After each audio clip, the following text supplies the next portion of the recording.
go.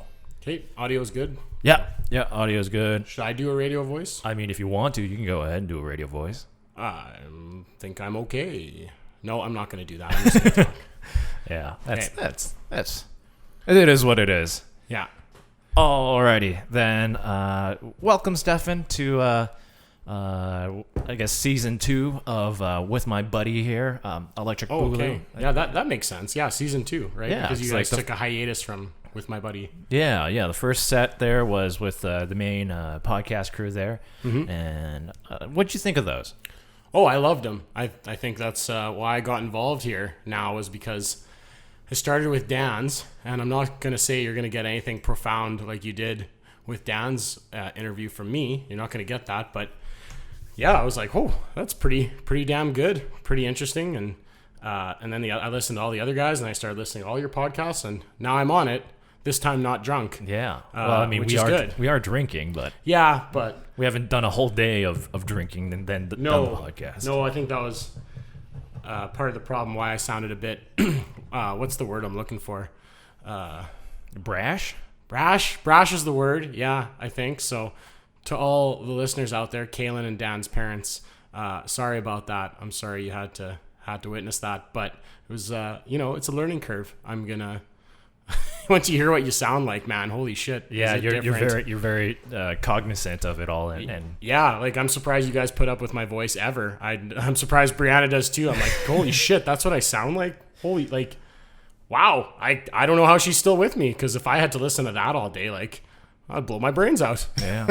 All right. So the whole purpose, just a little recap of this With My Buddy series is for me to be able to sit one-on-one and have a conversation with a friend on a topic that I feel that they can provide me some insight on, right? I've been on this weird sort of little journey since probably the last year or so, where I'm trying to find and understand certain aspects about my life and how I can sort of improve on it. And the topic that I want to talk to you today is meeting people, because ever since I met you, Stefan, you've always been sort of this charismatic person that tends to draw in people a lot, and you seem very capable of just connecting with people and being able to develop and create these relationships, right?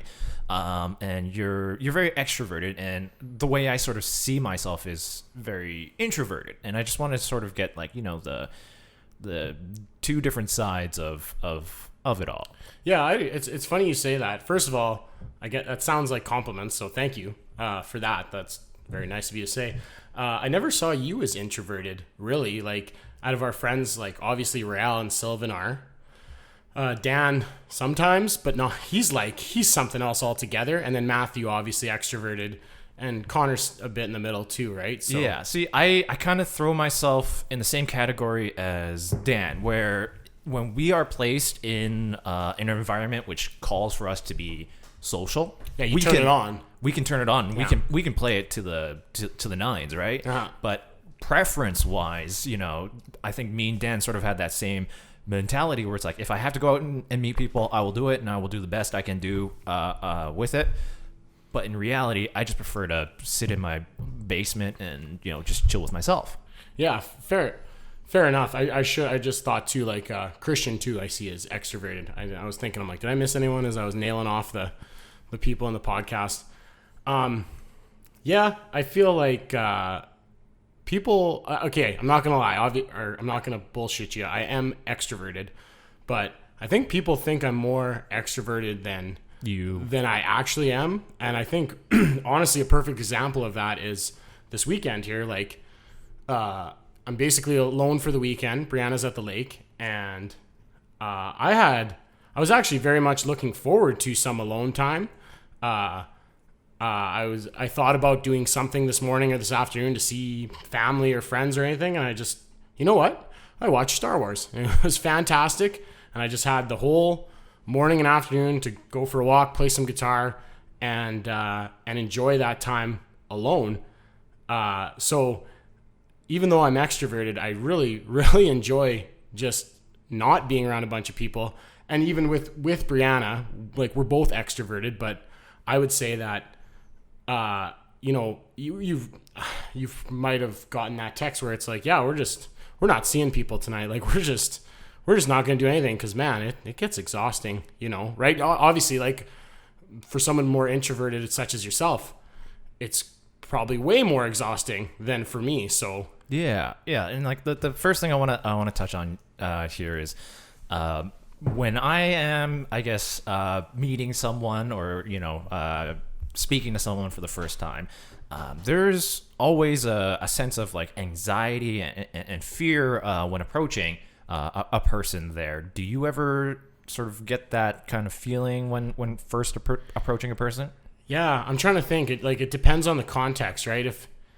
If I'm in like a comfortable environment, like someone new's coming to my house, like it's my house, right? I don't feel any hesitation acting like myself, or meeting new people at work. I don't have that problem. But in other settings where it's like completely, I guess I'll give you a good example. I was an ambassador for Folk Fest, like when I was like 15 or something. Maybe I was 17. Anyways, and it was like this group of people I didn't know. We were meeting at this building that I'd never been to before, and you had to like meet, like it's an introverted person's nightmare. It's like you had to meet all these people and get to know them. And there was this other guy who was like, he kind of took the class clown approach, and I was like, well, shit, like that guy's got it. I'm just not, like, usually that's me, right? I'm the one that's making absurd comments, if you heard the last podcast, which if you haven't, I suggest you don't.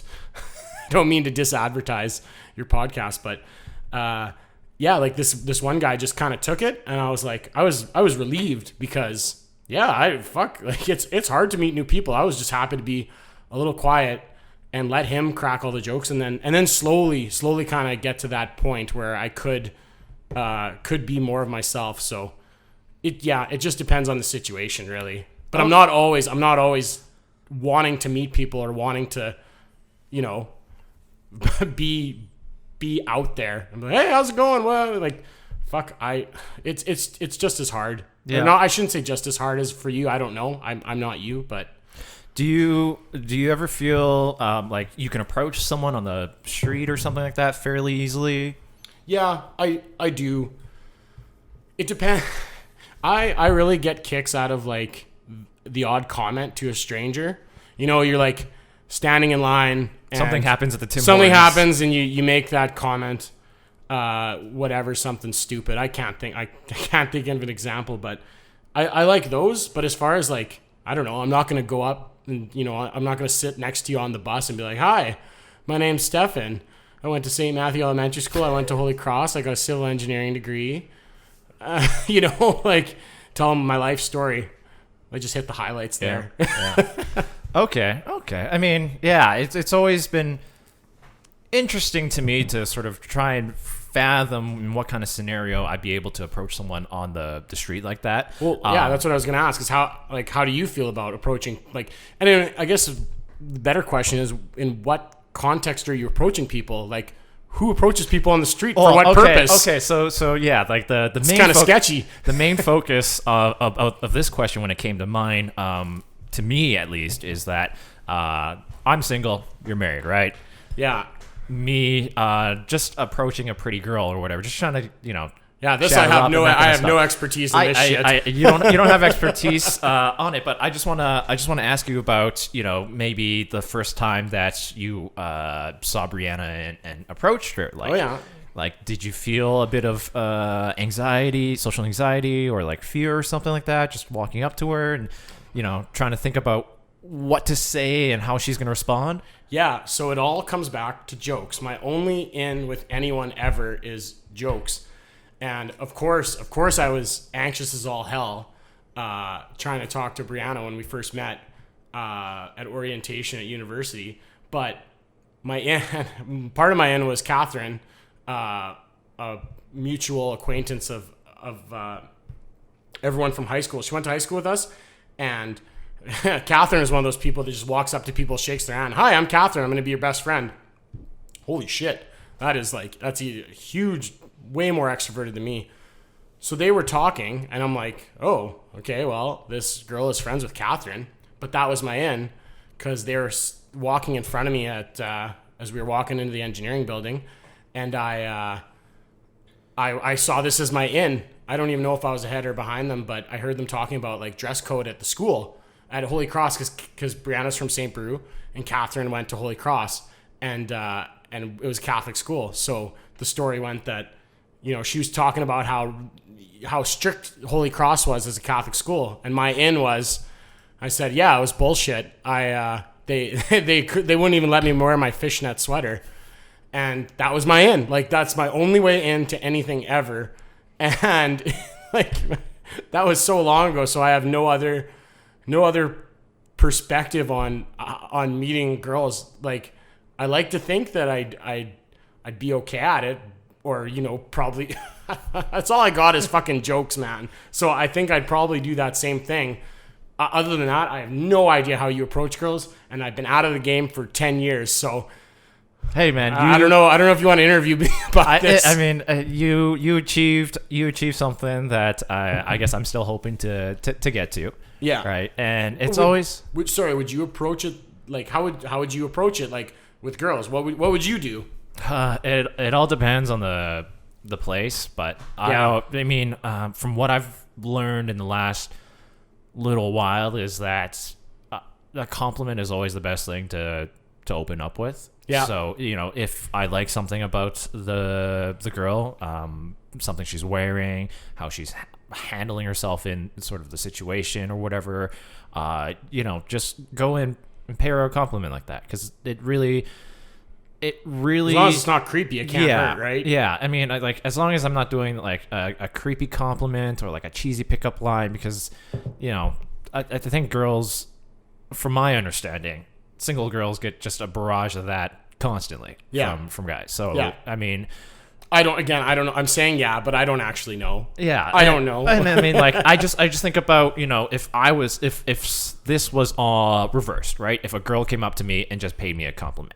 Now, Yeah, that's a good way to look at for it. guys, it's a little bit different, because guys don't get compliments a whole heck of a lot. Yeah. And if a girl is going to compliment you, you're going to remember it for the rest of your life. Yep, that's Right. That's very true. I got a haircut and glasses in the last little while there, and I remember I walked straight into work, and the receptionist is like, "Oh, you got a haircut and you got new glasses." I'm like, yeah. I just, it was just time for a change or whatever. And she's like, "Oh, I think you look cute in that." And you know what? I'm probably gonna remember that on my remember fucking that? deathbed. And you told all your friends. I told all my friends, and like, I'm gonna be, lying in a hospital bed with my wife and my kids around me, and like, There was that one receptionist. yeah, that's what I'm gonna remember. That's what I'm gonna remember. That's it's very, very rare, but the odd time it's probably happened like 2 or 3 times in the last 10 years, but anytime a girl has ever complimented me, one girl, she must have been drunk out of her mind, came up to me at a slow pitch game, and she sat down beside me and said I had beautiful eyes.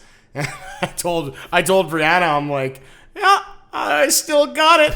You better watch out. And she basically pats my head and goes, yeah, you still got it, Stefan. Sure. So but you're, I don't know. I guess I don't remember it for the same reasons maybe you do. I think it's more funny because, first of all, who the fuck says that? Like, could you imagine going up to someone and saying, actually, that's a good question. Have you done that? Have you walked up to people and said you have beautiful eyes? Eyes, no. I've gone, I love your dress. Do you ever worry that they might, when you say I love your dress, that they might think you're gay? No. No? Okay. I don't know. Because it seems more fashion. The only time I really do it is if they're wearing a summer dress. I think summer dresses are phenomenal. Summer dresses are fantastic. Yeah. I'm also a fan. Okay. So, I guess, yeah.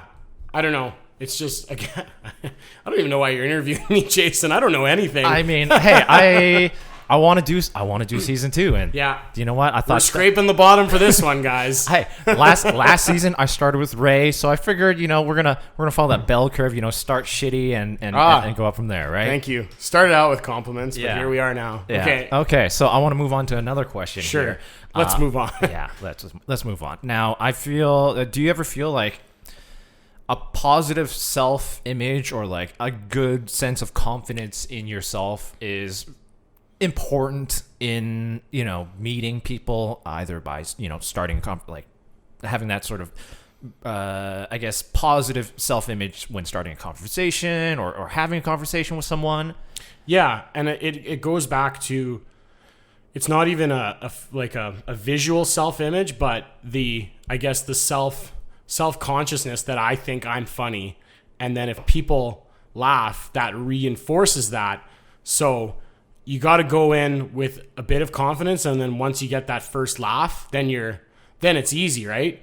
But you kind of got to throw it out there, and it's got to be the right level of risky, but still not too risky or creepy, because you can't just say whatever you want to strangers, right? Like go back to that fishnet joke.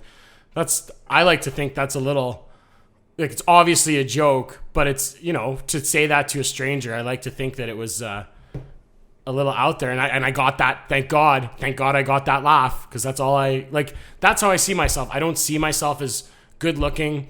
I don't see myself as attractive. I just think that I do think I'm funny. So if I can make people laugh, then it's like, great.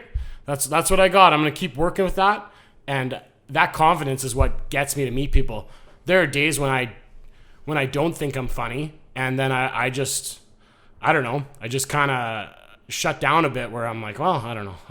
I don't feel that funny. You have days when you're just off. You're just off, and you just don't feel like, like you. Sometimes it feels like you're trying too hard. I'm like, why am I trying so hard for this joke? And like things just aren't clicking. And then other days it's like, I don't know, rapid fire.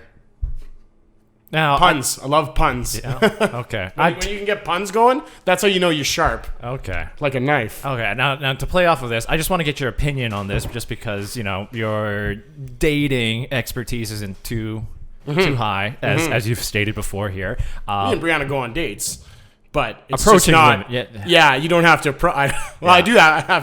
I have to say, do you want to go on a date? Sorry, Jayson. Go ahead. No, I'm sorry. Okay. So like, personally, I feel that I have a very negative view of my own self-image, and that's something I've been trying to work on the last little while here. And that I find surprising. I would have never guessed that, but I'll let you continue. Yeah. So when I do sort of approach girls and I talk to them, right, there's always this little voice in the back of my head that tells me, oh, she's only speaking to me to be nice, right? Right.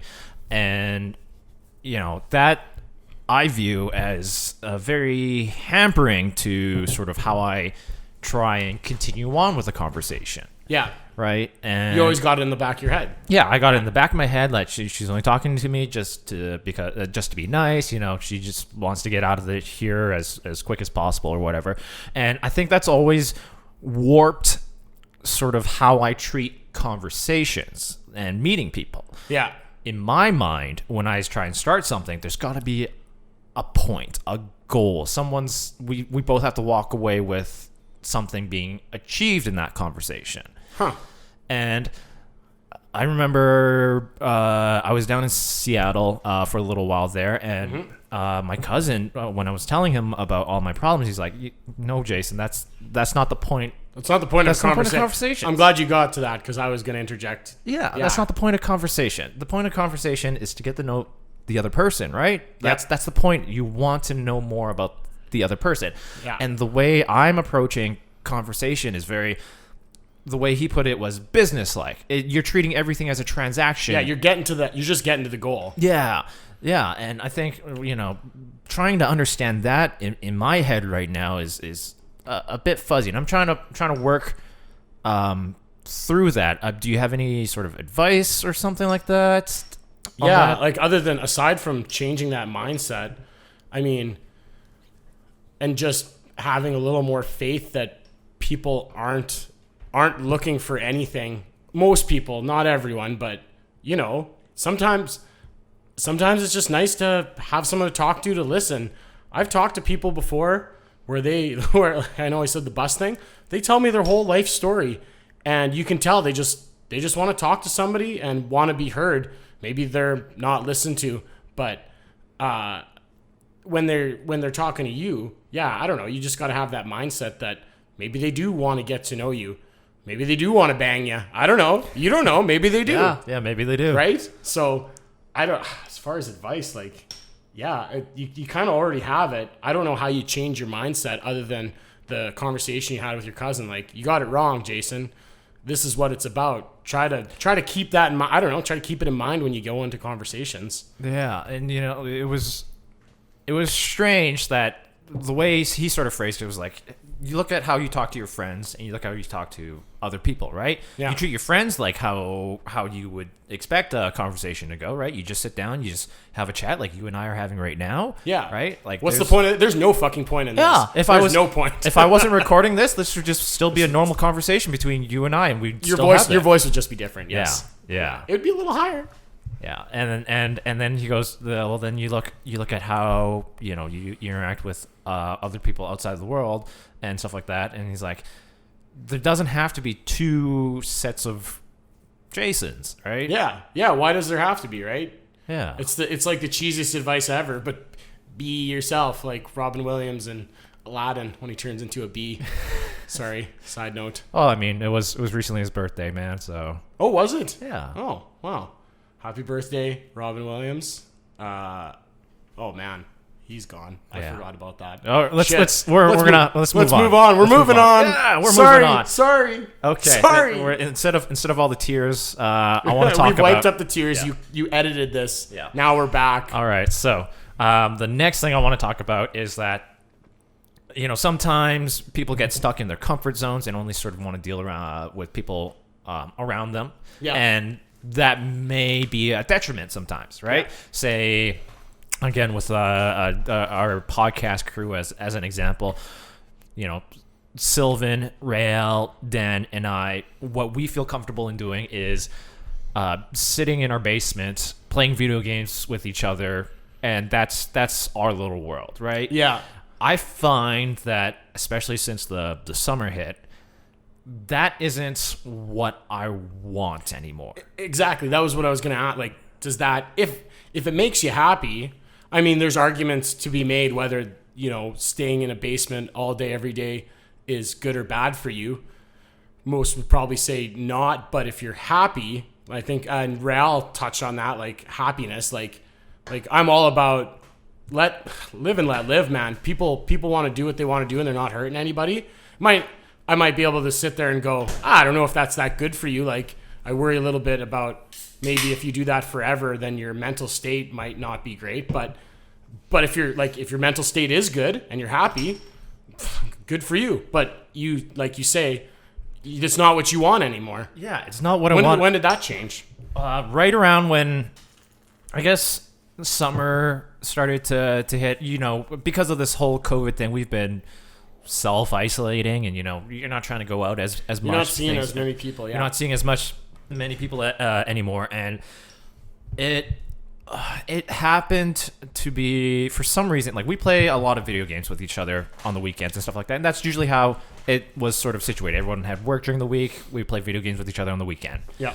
But because of COVID and us staying in a bit more, we started playing video games throughout the week, and it was just, I would come home from work, we would play video games with each other for like 2-3 hours or something like that. I would go get some food, and then I'd go to bed. Yeah. And I think at some point I just realized it's like, I want to meet people. Yeah. Did you feel like almost stuck in your ways? Yeah. Yeah. Like, I want to go out and I want to talk to people. I want to meet people because, first and foremost, I'm single, right? I want to try and fill that void as quickly, or no, I wouldn't say as quickly as possible, but as best as possible. Yeah. Yeah. That's better. Yeah. and it was a bit difficult for me to sort of transition into that because it was just outside of my comfort zone, right? For most of my life, that was what the weekend with the boys was about, and that's how you met people. Yeah. Yeah. Right? Like when you're going out with your buddies. Sorry. That's honestly, that's how I met you. That's how I met Maddie, Sil, Dan, like everybody. Yeah. Right? Yep. I just hung out with Ray, and instead of staying home, I just decided to tag along with him, and I met you guys, and like honestly, I couldn't imagine my life without you guys. Yeah. Right? And it's been interesting to sort of see sort of where I was and where I want to be. Mm-hmm. Because in my mind, where I want to be is very, very similar to your life, right? You have a couple of weekends or something like that booked off with friends and stuff like that. Yeah. Well, when you were a bit busier. Yeah. And then I sort of turn around and I look at, I mean, not to really bash them, but like, Ray, Dan, and Sil. But like I said, if they're happy, it's just not what you want, right? Yeah, it's not what I want, and it's like I want to go out and I want to meet people. When the bars were open, I wanted to go out, grab a drink, and meet girls there and stuff like that. And it was always very difficult for me to be able to take that first step outside of my comfort zone. Yeah. Right. Yeah, and if you're the only guy that really, really, really wants to. That makes it harder too, right? Like, if maybe like Matt's probably the closest guy that would also be down to go out and do things and meet people and more, like I said, more extroverted, which is why I never saw you as introverted, because I kind of figured you guys were similar like that. Maybe not as much as Matthew, but to just go out and it seems like you want to go out. Like when we first met. We were always going out. Like I'd see you at every weekend. Yeah, the bar and even just in big groups, big group settings. Like I know it became the same people, but still it was big groups. And every once in a while when we crammed the condo for a party, you probably met a lot of people at those. Yeah, those were insane. And that's something I definitely do want to try and continue to work on and. I am a little hesitant in certain parts because I'm afraid I don't know why I'm afraid, but I'm afraid if I do sort of make those changes, I may lose grips on, the boys. Yeah. Yeah, and I get that. Obviously, I get that because I I didn't see you guys that much in the last year, honestly. Yeah, I mean, planning for your wedding and all that stuff. Yeah, it was like a mad dash there, and I get it. I think as long as you keep a pulse on, and honestly, the best friends in life are the ones that you can leave, come back on the same foot. Like the first time we hung out after isolation was like, well, first of all, I called Dan, and me and Dan were on the phone for a while chatting, and then we all hung out at Real's, and like it's like nothing changed, right? So you surely shouldn't be scared of that. Obviously, you'd probably see those guys more than me, even if you branched out a bit more. But I mean, you shouldn't be scared of that because they'll always be your buddies. And at least for me, I find that we go off right on the exact same foot. Even after everyone left at Real's, me and Real fucking talked for like another, I don't know, it was like another half hour, and then I'm like, okay, I really got to go, but like we can just fucking talk forever. Like nothing's changed I've known Real since I was 12, right? Like those are true friends, so you don't have to be afraid of losing them. I don't think so, as long as you put in the effort to continue seeing them. Okay. It just doesn't have to be every weekend. Yeah. I mean, we're all growing up, we all have to lead different lives. Yeah, right? Exactly, right? Right. Okay. So another thing I want to touch on here is, have you ever felt like trapped in a conversation with someone else? 100%. Okay. Now, like, how would you try and sort of like free yourself from that situation? It's like people have probably felt trapped with me too. I like to think I'm more socially cognizant than that, but the best way I find is to just if they don't get this, but the first try is like short answers, and you got to hope they catch on. Like, hey, this is a fucking one-way street. Do you realize it's a one-way street? So just really shorter answers like, okay, yeah. And then my way out of it is like, well, got to get going, or got a thing. It doesn't even have to be a lie, but it's we gotta move on. That happens at work a lot. Some people can just yammer on. I know I can yammer on. You're hearing me yammer on, but that's what I do is just, okay, well, I gotta get back to work now. So my buddy Joel at work used to just turn his chair. Someone would be talking, and when Joel was done with the conversation, he'd literally just spin around. It's like, okay, well, I guess Joel is done. And I fucking love that. Like, so as far as in social settings though, like, I don't know, just try and drop that hint. Hey, yeah, one word answers. Yeah. Oh yeah. Have you ever skewered someone else? Sort of like sacrificial lamb, like, hey, Ray, and then just sort of dip out of there. I can't think of an exact example, but that's a good way out sometimes when you're at something or like a Christmas party and you really don't want to be talking to someone, and then someone comes along, like that's your out immediately, and then they kind of get in the conversation. That's a good method too, but sometimes it's tough. Sometimes it's really tough to just totally sewer someone into that. Yeah, I don't know. Like, I don't know if I have any. I don't know. You have any other thoughts on that? Like, well, I mean, again, it goes back to sort of me being single, right? You hit up a girl or something like that, and you start texting. Yeah. When you get those sort of short answers, so there replies, you go. You're getting the hint. Then. And like yeah, they're not responding like they're interested at all. Then you just sort of get the idea. Yeah. Well, that's good. See, you can catch on. Again, I like to think because I mean, conversation, from what I understand, is that it's kind of like you're working at like a sandwich bar and you're on opposite ends, right? Okay, you gotta I'm gonna follow you here. Yeah. The ingredients for some reason are just like separated weirdly at opposite ends of the Where do you get your sandwiches, man? This is just theoretical. This is just an idea, right? Okay, I'll bite. All right, like bite, I start. Get it? Yeah, sandwich. Yeah, okay, yeah, sorry. So you're on one end and I'm on the other end, right? We have to make a sandwich. The conversation is a sandwich. All right. Okay. And I start off with something. I gotta slide it down to you, right? And then you can put on something. You gotta slide it back, right? If I'm giving up short answers with no sort of invitation for continuation of a response, it'd be like me sliding the sandwich halfway through and not reaching you, right? Because I'm not inviting you to continue to talk, or I'm not inspiring you to build on the conversation.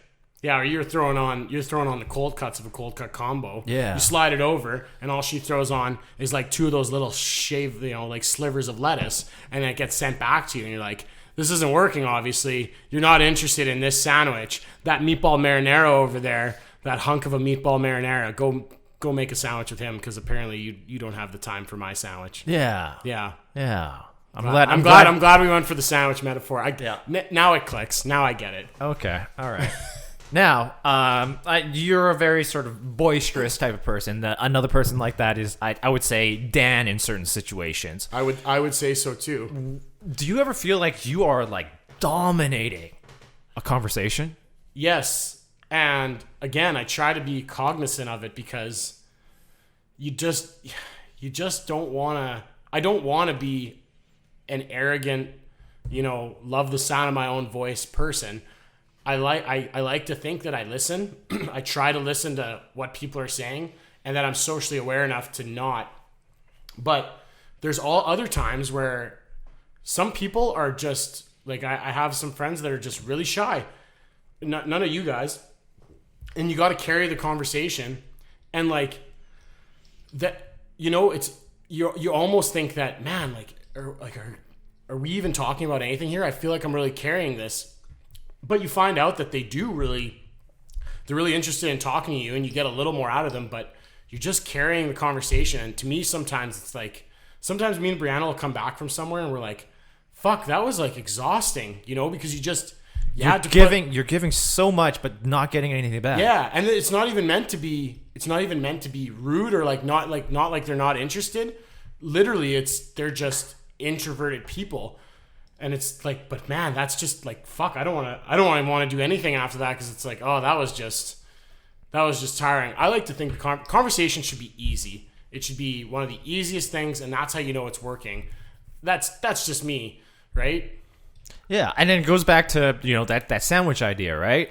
Like you go are back to just sandwich. you are just sliding that thing like with style and pizzazz down Yeah. the line, and they're just sort of like inching it back to you, and you're like, oh, okay, and you go and grab that sandwich and put on your stuff, and I just realized I contradicted myself though, because I told you when there's short answers like that, they're not interested. they're not interested, but I just fucking proved myself wrong. Yeah. Oh, It's and I not mean, the case. hey, Every every rule has an exception, right? Mm-hmm. Right. And sometimes some people take French verbs, man. Yeah, Ooh, a lot of exceptions. And sometimes people are just bad at conversations, and I've learned that from talking with different types of women too. If I feel that this girl is very social and whatnot, a conversation should be fairly easy, and if she's short answers me, then yeah, maybe she's not interested. Yeah, but or maybe she is just short. Yeah, but like maybe she's bad at conversations and doesn't really know what to say, right?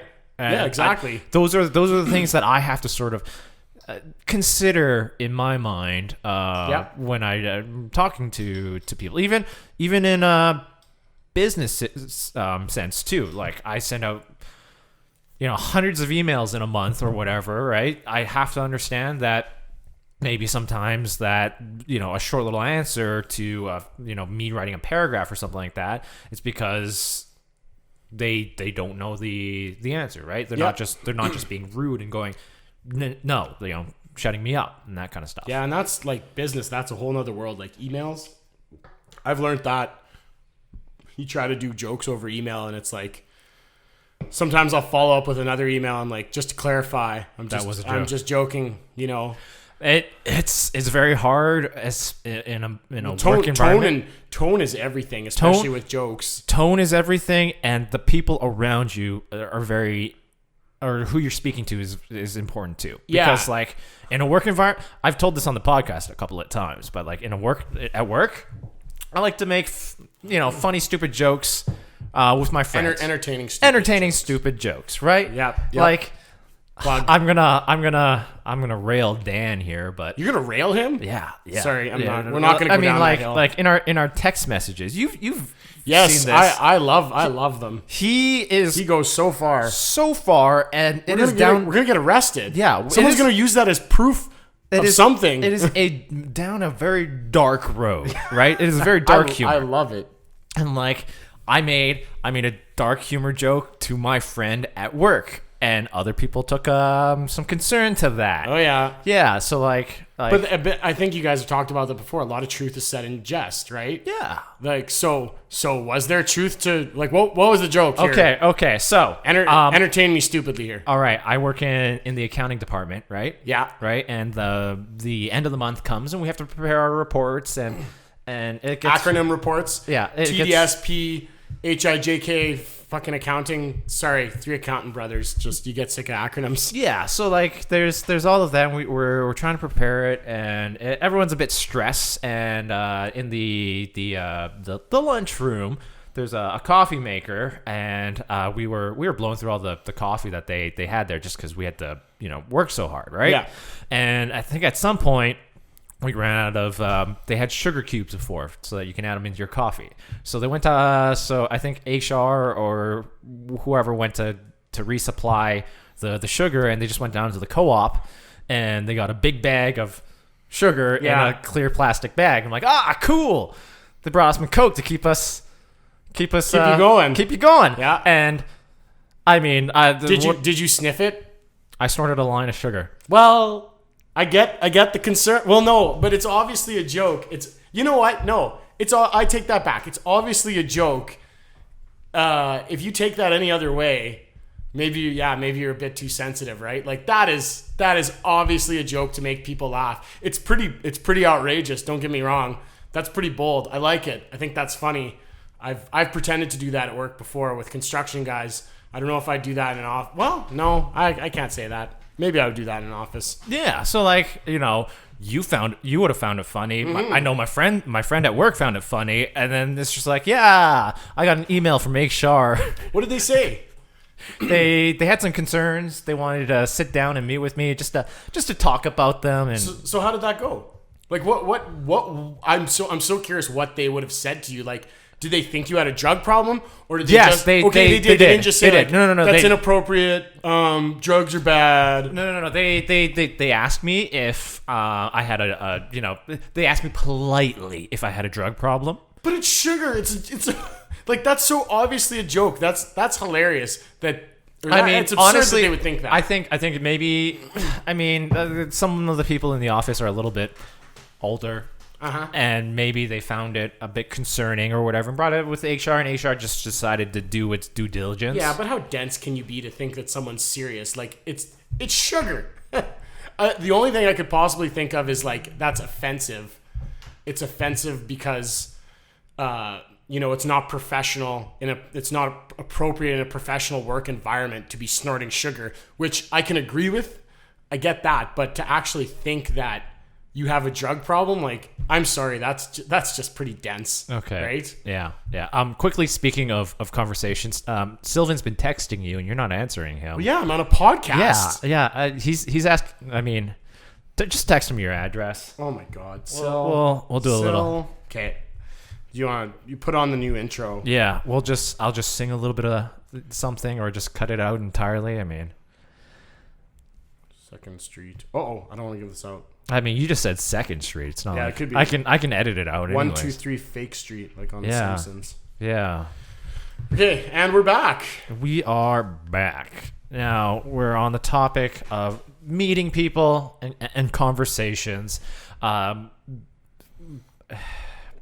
In sort of our current environment, with all this sort of COVID and self-isolation and stuff like that, where we tend to be, by ourselves a little bit more. You're a little bit different because you're married. Yeah. You have someone that you want to speak to, that you want to see every day, and that kind of stuff. I just want to get sort of some ideas maybe from you about, someone like me who's single and whatnot. Like, if I wanted to just meet people, where do you think I should, go right now? Man, the only way I've ever met people is through other friends. So it's just like combining friend groups, but I guess it depends on what you're looking for. Because if you're looking for dating, obviously that's not the way to go.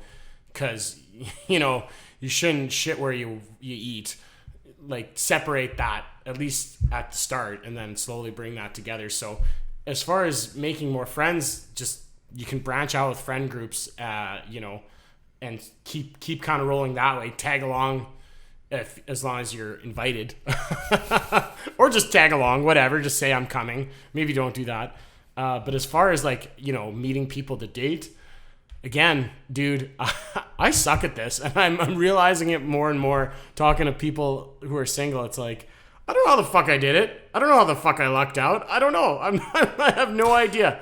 I find that to be sort of the answer that I get a lot from married people that I talk to. It's like, so, did you feel like, this was something that was planned or something like that? And a lot of the times the guys go, no, I fell ass backward with this. I don't know why she agreed to marry me in the first place. Yeah, I like, when I started dating Brianna, I was like, I don't know why she's dating me. This is crazy. Like, this is insane. So, but and then before that I was in high school. So, like, high school. You're in high school with fuck people. Off. Yeah. You everyone, and you're in classes. Like, you have some.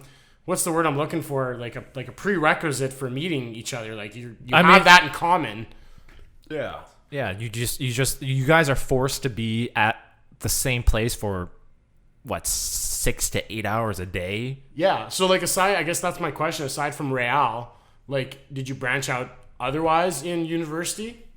I was going through a rough bit in university.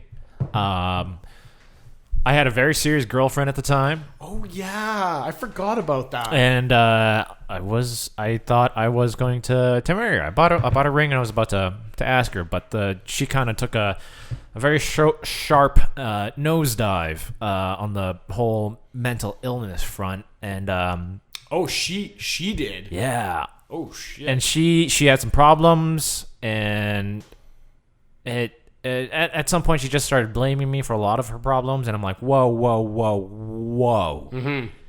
Well, do you think you were, like, I know it's like, can't be everything, but do you think you were the cause of some of those problems? Possibly. right? Right. I'm not here to villainize her or accept, Yeah, I guess blame or we don't something need to like get that. into that, but It just got to the point where it's like, if I were to continue with this, it wouldn't be healthy for me. yeah. So I decided that was that. Mm-hmm. I'm done.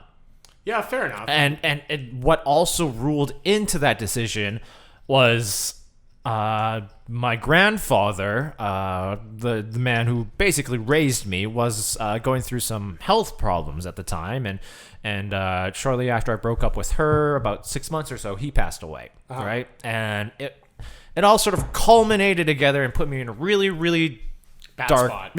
bad place, and I didn't want to reach out to anybody, and sort of isolated myself from this whole entire world. Yeah, Except for school, because I had to be there. you kind of have to go to that. Yeah, like I'm paying tuition. I should probably go to school. Yeah, I would agree. So I went to class, and I sat down, and I was not into it. Didn't want to pay attention to class. So I opened up my laptop, I threw on some cartoons or watched some video games and stuff like that. And lo and behold, the guy sitting next to me. It sounds like a love story, by the way. I know. Hey, there's more to this. There's more to this. All right. The guy Locked sitting next to eyes me. from across the room. The guy sitting next to me was like, "Hey, is that so-and-so cartoon or whatever?" I'm like, "Yeah." He's like, "You mind if I watch?" I'm like, "Sure." Good thing you went to class. Good thing you and Rael. Sorry, I ruined the story. Good thing you and Rael went to class. Turns out it was me and Ray, and we just sort of bonded through Sexually. Yes. Those Sorry, moments there. I'll get off it. And I mean, what really solidified it was, I think we were riding the bus home, and he was like, "Oh, I'm gonna play video games with my friends. You want to join?" I'm like, "Sure." All right, let's just exchange numbers so we can get other information later on. And I trade my number with him, and he goes, "Why does that sound so familiar?" And he goes, "Oh wait, that's one digit off of my phone number." Oh, no way, really? Yeah. Oh. And then in the back That's of funny. my... That's cute. It is cute. It is a That's cute meeting super story, cute. right? And it's Man, like, that's better than me and Brianna's. exactly. And You it's guys like, should get married. yeah. Yeah, so like his number is one digit off of mine, and we're like, in the back of my mind was like, yeah, we're going to be good friends. Yeah. We're going to be good friends. Yeah, so that's how you branched out there. So you didn't, I guess, make any other branches, find any other leaves, caterpillars.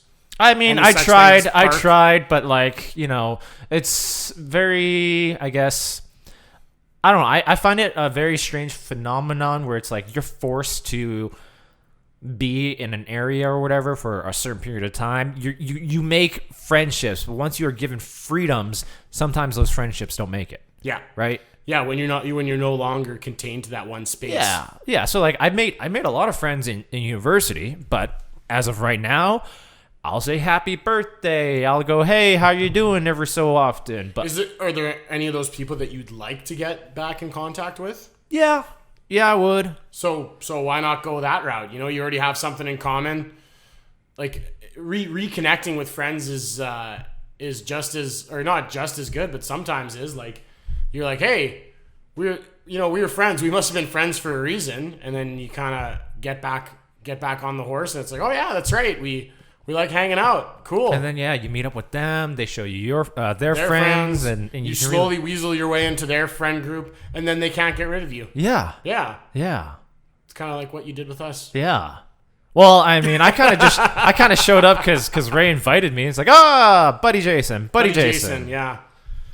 And henceforth you shall be known as Buddy. Yeah. Jayson. Yeah, I like how you signed the wedding card. Always your buddy Jayson. Oh, what is it? Yeah, it was Stefan, always your good buddy.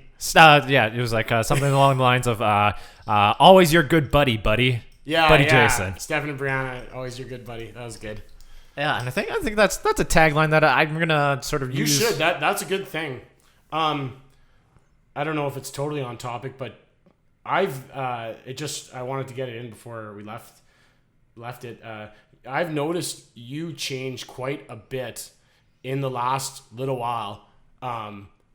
You're just, I don't even know how to put it, but you've changed quite a bit. I almost want to say you got more humble, which is why I was confused about the confidence thing, because you always had confidence out the wazoo, like almost to say, I don't mean to be rude here, but overconfident. And you've you've kind of like, you've scaled it back, but you're still, I don't know, man. You like, it feels like you're just in a different place where it's more in the right space, more, it's toned back a bit. Like, I don't know how to not sound like a dick here. No, I'm not trying to sound like a dick. I'm sorry if I did. Hey, I get what you're But you talking about. changed for the better is what I'm trying to say. I'm not saying you were an asshole before, but you've changed for the better. It seems, I've noticed. Again, just like the point of this whole With My Buddy series, I was in a very dark place in the last little while, right? Yeah. I was in the rough mentally and physically. Yeah. And I think the point that you sort of saw me change was when I came back from my trip. That was when every interaction since then seems different, actually. Yeah. It's like when people go find themselves and eat, pray, love. Yeah, exactly. You know what? I needed to take that little bit of trip, and the family that I have in Seattle, I credit them to my transformation entirely. I want to go back there as much as possible, but with all this COVID stuff, it's a little bit tougher. But it's a little tough, yeah. I think in the last little while, I've come to sort of accept who I am and what that means to me. Yeah. Because before I left on that trip, just at the very beginning of this podcast, I would say that I acted like extroverted phenomenally. I could interact with anybody. I was charismatic, right? But inside of me, there was this, I wanted to be alone. I want to be in my basement playing video games by myself, and sort of that dichotomy, if that's the right word. It was like you said, like two Jaysons. Yeah, so like there was who I wanted to be, and then who I thought I needed to be socially. I was acting. And that's, I think, part of the difference is what came off sometimes. It seemed like you were acting, like it wasn't the real you. Like it depended on the situation. Sometimes we were all hanging out and you were regular Jayson, and sometimes it was like, man, I don't even know this guy that much. Like you were seriously acting like that. That's hitting the nail on the head, I think. Yeah, and the trip allowed me to understand that there shouldn't be two me's. I shouldn't be acting, faking all this stuff, right? Just to be social, just to be able to talk to people, to meet people. And I think in the last little while, I've sort of been able to comprehend where I feel comfortable. And like you said, when you see me, I'm quite, friendly and charismatic, right? But at that point in time, there was this sort of dissonance between how I felt and how I acted. And now I think right now they're a little more in line. Yeah, you're more you, I would say. I know that sounds stupidly obvious, but you're more you now. When you're same type of charisma and being more outgoing. Like you were outgoing before, you're outgoing now, but it seems like this is more to yourself. Like more, it's more as yourself. Man, yeah, words today. It's more Maybe genuine. It's more genuine. Yeah, more genuine. Yeah, there you go. Thank you for that help. Yeah, and this is all I credit to the journey of me going down to the States, and even with these. Ooh, with these, you gonna edit that out? No, I'm gonna keep that in. That was tasteful. That was something. And especially with these, with my buddy series, when I'm able to talk to Dan about mental health, Ray about being happy, Matt about motivation, Christian about confidence, like being able to bounce these ideas off of friends and sort of come to my own conclusion about what makes me, what makes me happy, and how do I get to achieve those points and keep a hold on those points is very important to me. And that's why I want to do these interviews. I think they're fantastic. Yeah. And that's why I want to reach out. They're good for you. They want that's why I want to reach out to all my friends and families, just to sit down and have a genuine conversation. Yeah. Right? Yeah, it's quite the thing to figure out who you are. Man, that's really getting into the weeds, but like, I don't know. How much do people really think about who they are? And it's not something I've contemplated nearly as much, I think, as other people, because it hasn't, I want to say it hasn't been too much of a problem. Obviously, there's times where I looked back and I was like, man, I don't know if I really like that guy that much sometimes, like get way too drunk and pass out on tables, or just rant about stuff and be offensive for the sake of being offensive. I'd say I have more little tweaks, but I think I know who I am, and I've never really thought about it too much. I've only tried to do little fixes, whereas maybe a guy should think about who he is. Like, fuck, I don't even know how to express this. Like, what do you pinpoint as yourself? Oh, are we high right now? Like, No, we're drunk. Oh, I'm certainly not. I'm a little hungover still. But I mean, understanding who we are is very important because it carries on into conversations and meeting people, right? Yeah, as long as you're not putting on an act. Understanding who we are, is then being us being able to project who we want to be out to the world. And I think, in the last couple of years or whatever, when I was putting on that act, I didn't feel like I was putting a genuine person out in the world. And, when I would meet girls and stuff like that, were they even really meeting you? Yeah, exactly. They were meeting fake Jayson. Yeah, exactly. Not buddy Jayson. Yeah. Everybody's good buddy. Everyone's good buddy Jayson. Yeah. All right. I think we're gonna call it there because yeah, it's decent. I hope that was moderately interesting. It's fun. I'm used to cracking jokes, so I don't know how to do this serious talk. It's different. It's hard. If I do my regular podcast and then jump to something like this, it's a very sort of different scenario in the sense that there's a lot of preparation that goes into these interviews. Yeah. I know you're very professional about it. You sent me the questions ahead of time. I'm not saying I prepared. Obviously, I didn't, because I just ramble on and on. Again, I just don't know. I don't know how I got married. I listen to my voice and it's like, holy shit. Hey, you know what? Maybe that's something we'll touch on next time. Hey, sure. Let's do that next time. All right. Well, thank you so much, Stefan, for joining me on this, and I hope this is a fantastic kickoff to Series 2. Season 2. Are you going to start with the I'm not going to say new theme song, but we'll figure out how we want to. Yeah, because this whole. I mean, I could probably do it for this one here, but the podcast wise, it's a collective. We're a group. We got to get consensus first. Oh yes, your democracy. Yes. You should run a dictatorship instead. I mean, I technically do all of the work. Can't you string your big schlong and just be like, you know what, I did the work, guys. You know what, Stefan? From what I remember last podcast, everyone assumes I have a tiny penis, anyways. So see, I was an asshole last time. I'm sorry. Oh, don't listen to that one. And then by saying don't listen to that one, they're going to go. They're going to want to listen and be like, wow, yeah, Stefan sucks sometimes. All right. Thank you so much, Stefan. Thank you, Jayson. All right. Okay, bye.